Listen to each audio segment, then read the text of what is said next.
नमस्कार साथियों, आप सभी का स्वागत। मैं डॉक्टर दिनेश कुमार पांडे।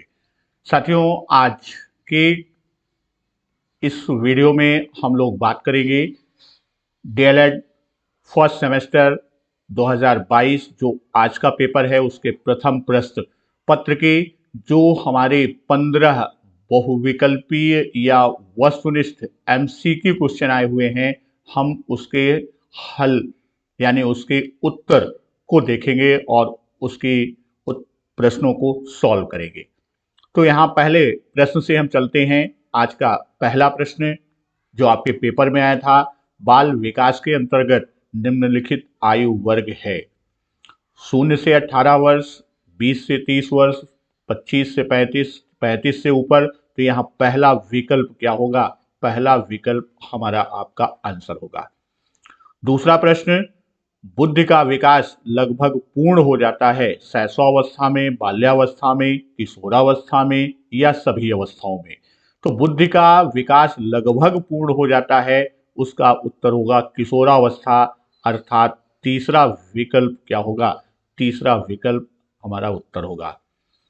तीसरा प्रश्न, नवजात शिशु में हड्डियों की संख्या कितनी होती है? तो नवजात शिशु में हड्डियों की संख्या लगभग 270 होती है। तो यहाँ आपका तीसरा विकल्प उत्तर होगा। तो अगला प्रश्न चौथा, सीखने को प्रभावित करने वाला सबसे महत्वपूर्ण कारक कौन सा है? प्रेरणा, ध्यान, रुचि, स्मृति।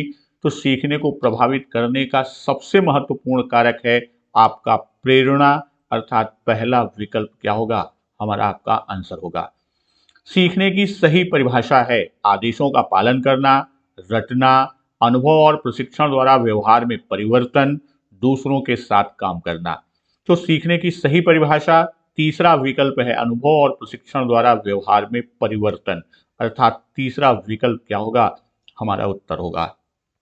प्रयत्न अथवा भूल सिद्धांत का प्रतिपादन किसने किया है? तो प्रयत्न और भूल सिद्धांत का प्रतिपादन थार्नडाइक महोदय ने किया। तीसरा विकल्प आपका उत्तर होगा।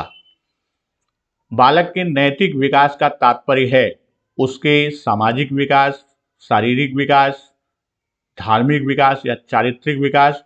तो नैतिक विकास का तात्पर्य बालक के चारित्रिक विकास से है। चौथा विकल्प क्या होगा? हमारा आपका उत्तर होगा।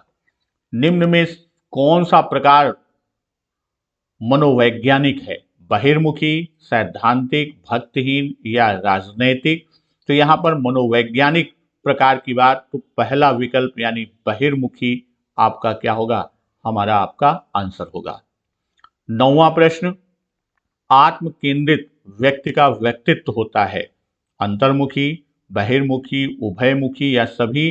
तो आत्म केंद्रित व्यक्ति का व्यक्तित्व अंतर्मुखी होता है, पहला विकल्प उत्तर है। चिंतन के साधनों में एक है संकेत, रटना, गुणों का विश्लेषण, सामान्यीकरण। तो चिंतन के साधनों में एक साधन आपका यहाँ पर संकेत है और ये पहला विकल्प क्या होगा? हमारा आपका उत्तर बनेगा। बालक में अभिप्रेरणा उत्पन्न करने का प्रमुख स्रोत है उद्दीपक, रुचि, आवश्यकता या उपरोक्त सभी। यहां उद्दीपक की बात कही, आवश्यकता, रुचि या सभी। तो अभिप्रेरणा उत्पन्न करने का प्रमुख स्रोत या इसी को हम संघटक कहें या हम इसके कंपोनेंट्स कहें।